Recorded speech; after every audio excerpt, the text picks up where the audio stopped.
দোস্ত আল্লাহর কসম, বেনামাজি ছেলেরা, এই আব্বা তোদের প্রত্যেককে বলি বাপ, আল্লাহর কসম তোদের নামাজ পড়তে মন চাইবে রে বাপ, সেজদা দিতে মন চাইবে, সেজদা দিতে মন চাইবে আব্বা।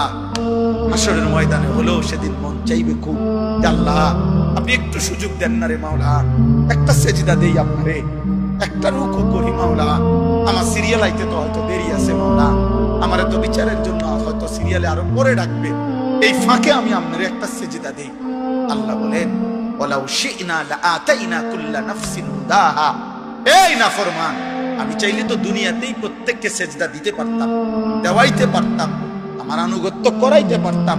আমার জমিন, আমার আসমান, আমার সূর্য, আমার চাঁদ, আমার রাত, আমার দিন, আমার নিঃশ্বাস, আমার অক্সিজেন, আমার হার্টবিট, সবই তো আমার।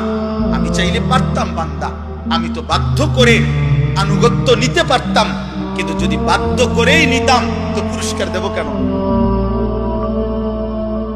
তাইলে আর পুরস্কার দেব কেন? তাইলে আর জান্নাত জাহান্নামের কি দরকার? বিচার আচারের কি দরকার? আখিরাতের কি দরকার? হাসরের মাঠের কি দরকার?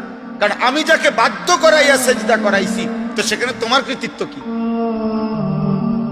আর তোমার যদি কোনো কৃতিত্ব না হয় তো পুরস্কার কি? আবার কথা বোঝেন নাই? ওয়ালাউ শি'না লাআতাইনা কুল্লা নাফসিন হুদাহা। আমি চাইলে পারতাম বান্দা, কিন্তু ওয়ালাকিন হাক্কাল কওলু মিন্নি। আল্লাহ বলে আমার চূড়ান্ত ফয়সালা না ফরমান।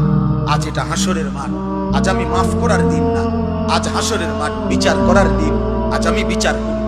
লাআমলাআন্না জাহান্নামা মিনাল জিন্নাতি ওয়ান নাসি আজমাইন।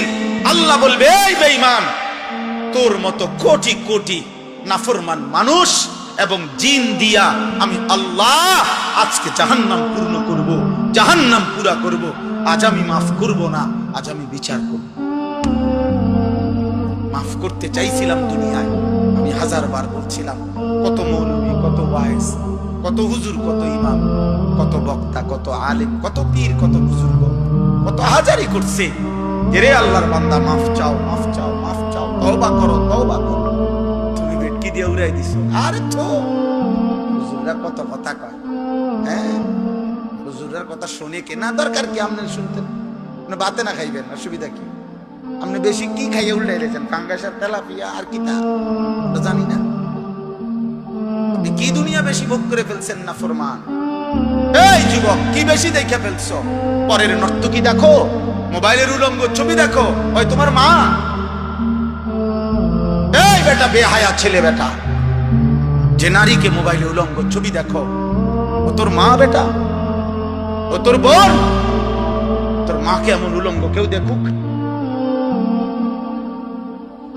একটা নির্লজ্জ বেহায়া বল, এখন দাঁড়ায় বল বেটা, তোর মাকে দেখুক উলঙ্গ, তোর বোনকে দেখুক বিবস্ত্র, তোর মেয়েকে কেউ উলঙ্গ দেখুক,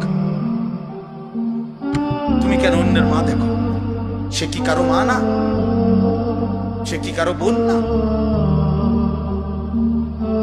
সে কি কারো মেয়ে না? ও কি কারো ফুফি না? ও কি কারো খালা না? তোমার ইজ্জতের উপরে হাত দাও কে? তোমার ঘরের সম্ভ্রমের উপরে।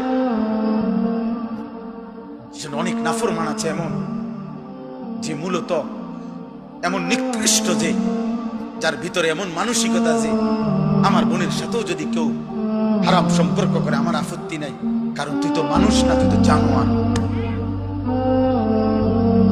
তুই তো মূলত জানোয়ার।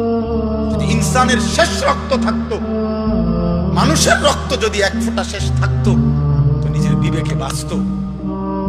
এটুকু বিবেকও যদি কারো না বাঁচে, তো তোর শরীরে মানুষের শেষ রক্ত নাই, তোর গায়রত নাই বেটা।